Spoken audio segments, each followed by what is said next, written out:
Maendeleo sio siri. Fedha ni kodi zetu wenyewe. Inakuwaje mkishapokea inakuwa siri? Kutengeneza vichaka vya watu kutaka kuiba, kujinufaisha. Mama yetu kule rais ahangaike kutafuta fedha, alafu huku mchwa wanatengeneza vichaka vyao. Hili alikubaliki. Sasa hata hapa Kiteto nimeambiwa na ninyi michezo ya aina hiyo ilikuwepo.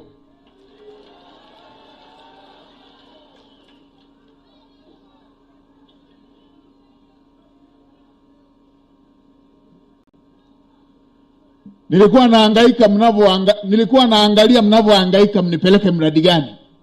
Mimi nikawa nawaangalia tu. Na nikawaambieni mimi nimekuja kutembea huko. Nina taarifa zote.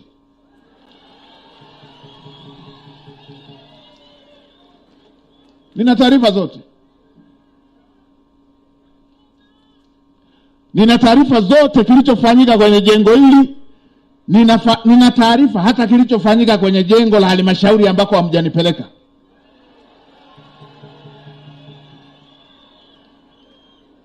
Ndio. Imeletwa fedha hapa ya mradi. Watu wamegawana fedha.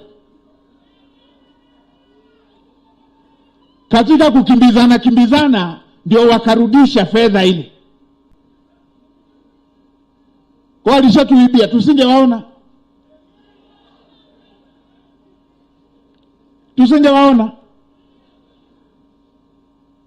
Mkuu wa mkoa nakushukuru kwa hatua ile iliyochukua ya fedha zikarudi, majengo yajengwe. Sasa naelekeza kamanda wa TAKUKURU niletee taarifa za mmoja na ushiriki wake. Hii ilikuwa hatua ya kwanza. Hatua ya pili, lazima hatua za kisheria zichukuliwe. Hatuwezi tukawa tunaenda na utaratibu wa mazoea wa aina hii.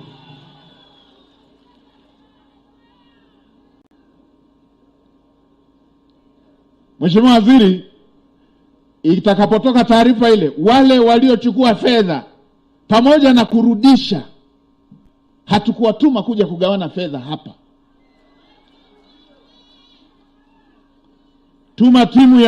Tuma timu ya maadili. Hatua za kinidhamu za watumishi wa umma na zenyewe zichukuliwe.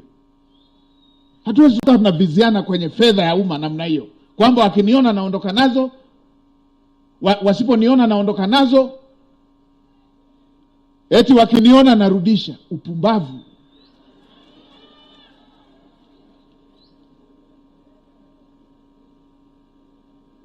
Niliwasimamisha wengine kule hivyo. Eti wamekuapua fedha za jengo. Baada ya hapo wameacha BOQ iliyopelekwa kwenye jengo. Wamejenga, tumesema ziwekwe nondo 8, wao wameweka 4. Tumesema za milimita 16, wao wameweka 6. Baada ya hapo wanasema tutarekebisha kwa fedha zenu. Mna fedha nyinyi ya kuikopesha serikali? Upumbavu mtupu na huu. Mnaiba hapa hadi mseme mnatengeneza kwa fedha yenu wenyewe. Yenu ya kutoka wapi?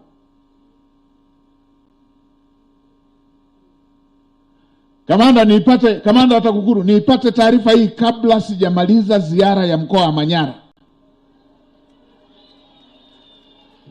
Mmoja na ushiriki wake.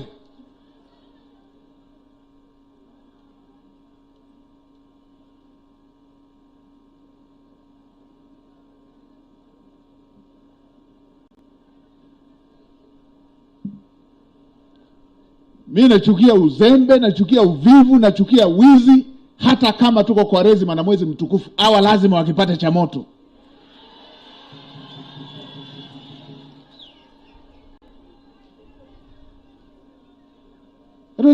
Wananchi hivi, ninyi mnajua, mimi nimeshakuwa wizara ya fedha pale. Najua hakuna Mtanzania analipa kodi kwa sababu ana mapesa mengi sana. Watanzania wanajibana, hawalipi kwa sababu wana ziada, wanajibana kwa sababu wanataka hospitali, wanajibana kwa sababu wanataka shule, wanajibana kwa sababu wanataka watoto wao wasome, wanataka watoto wao watibiwe, wanataka wazazi wao watibiwe. Leo hii tuje tupate wengine kakikundi hivi wajigawie kwa sababu ya nafasi walionao. Hii haikubaliki.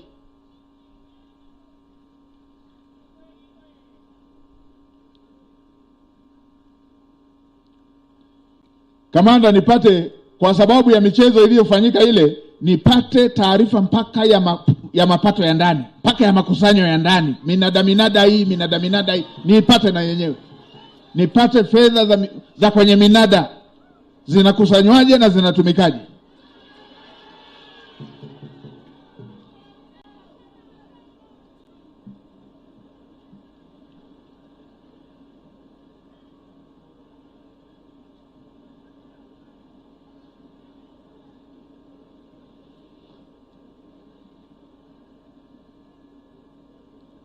Hakuna kufanyiana ustaarabu kwenye mali ya umma. Ndio.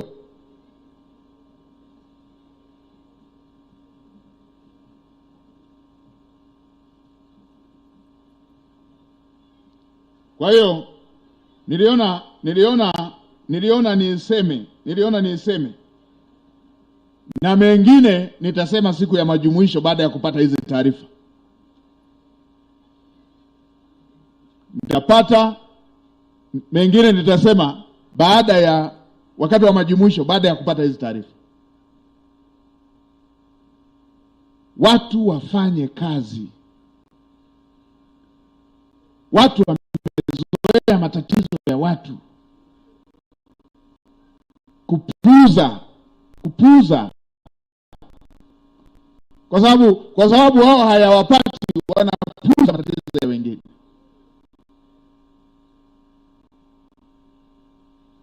Muundo wa serikali wa nchi yetu, muundo wa utawala, tumepeleka serikali mpaka walipo wananchi. Hakuna sehemu ndani ya nchi hapana serikali. Kila eneo, kwenye kipande kidogo, kila eneo tuna kipande na uongozi wa serikali upo. Kijijini tuna mwenyekiti, tuna mtendaji wa kijiji. Unatokea uonevu pale pale, unatokea uonevu pale pale, migogoro pale pale, kila mtu haangaiki nayo, bize na umbea na mambo ya binafsi.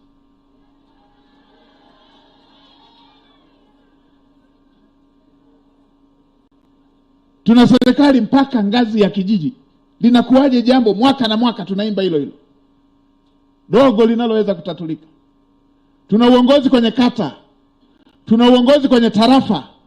Inakuwaje? Tuna uongozi kwenye wilaya. Inakuwaje mwananchi mpaka aende kwa mkuu wa mkoa? Na ofisi zote ameshafika.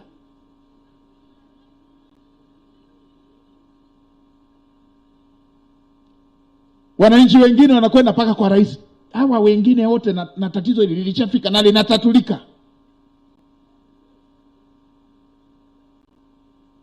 Ndio maana nilipofika halmashauri moja nikakuta miaka miwili fundi amewajengea vyoo tu milioni 2, miaka 5 anawadai. Nikasema ili waone uchungu, ngoja wagawane, wamlipe kutoka kwenye fedha ya mfukoni mwao. Mambo ya kupuuza shida za watu.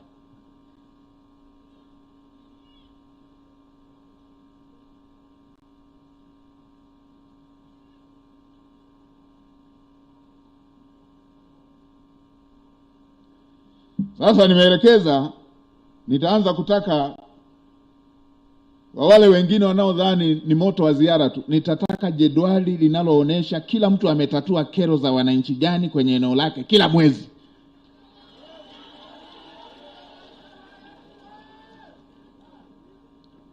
Ndio.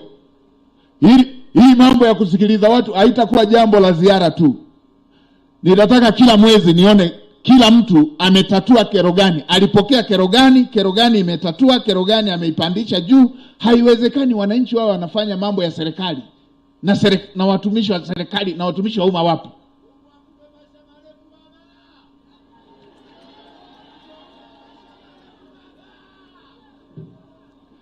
Kama mnataka kila mtu binafsi afanye kazi hizo mwenyewe, afanye ufuatiliaji yeye mwenyewe, sasa tunawalipaga wa nini? Rais kanunua mpaka magari ngazi mbalimbali, kila eneo kuna magari na mafuta yapo.